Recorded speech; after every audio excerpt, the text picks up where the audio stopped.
প্রিয় দেশবাসী, আপনারা ইতিমধ্যে অবগত হয়েছেন আমাদের প্রিয় নেত্রী দেশরত্ন শেখ হাসিনার নামে মিথ্যা মামলা দায়ের করা হয়েছে। এটার উদ্দেশ্য হচ্ছে আগামী 15ই আগস্টকে সামনে রেখে বাংলাদেশের জনগণ যখন তাদের শোককে শক্তিতে রূপান্তরিত করার জন্য রাস্তায় নামছে, ঠিক সেই সময় এই মামলার মাধ্যমে দেশবাসীর মাঝে একটি ভীতি ছড়ানোর অপচেষ্টা চলছে।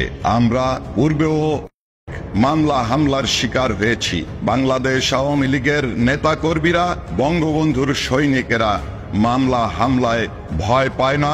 দেশরত্ন শেখ হাসিনা অবিলম্বে দেশে ফিরবেন। তাকে আটকে রাখার ক্ষমতা এই সরকারের হবে না।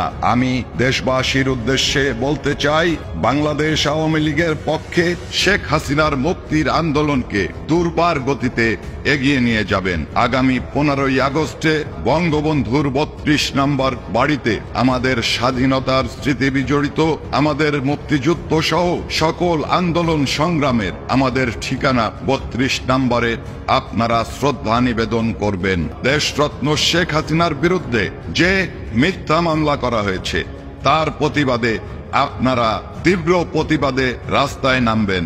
আপনারা জানেন, যারা বিভিন্ন সময় গুম হয়েছেন, খুন হয়েছেন বলেছেন, তারা একে একে বেরিয়ে আসছেন। তাদের মিথ্যাচার এবং তাদের যে নৈতিকতা বিরোধী কর্মকাণ্ড, এটা সহ্য করা যায় না, এটা আমরা সহ্য করব না। আপনাদেরকে ঐক্যবদ্ধ হতে হবে। 15ই আগস্টের শোককে শক্তিতে রূপান্তরিত করে আমরা আমাদের প্রিয় নেত্রীকে সসম্মানে দেশে ফিরিয়ে আনবো এবং আগামী দিনে যে সরকার গঠন হবে সেই সরকারের প্রধান আমরা শেখ হাসিনাকেই নির্বাচিত করব।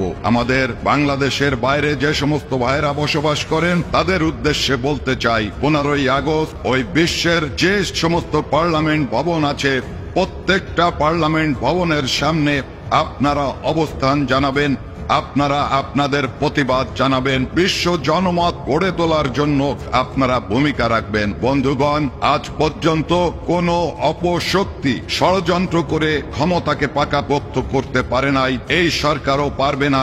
আজকে যে অপপ্রচার চলছে, যে রাষ্ট্রযন্ত্র শেখ হাসিনাকে দায়ী করছে, বল প্রয়োগের মাধ্যমে দেশ থেকে বাধ্য করে শেখ হাসিনাকে মিথ্যা মামলা দিয়ে দেশে যাতে না ফিরতে পারে সেই ভয় দেখাচ্ছেন। আপনাদের ভয়ে শেখ হাসিনা ভীত নয়, আপনাদের ভয়ে মুজিব পাগল মানুষ ভীত নয়। আপনাদেরকে আমরা অহিংস আন্দোলনের মাধ্যমে মোকাবেলা করব। আমরা আমাদের সর্বাত্মক শক্তি নিয়ে বাংলাদেশে গণ অভ্যুত্থান ঘটাবো ইনশাআল্লাহ। জয় বাংলা, জয় বঙ্গবন্ধু।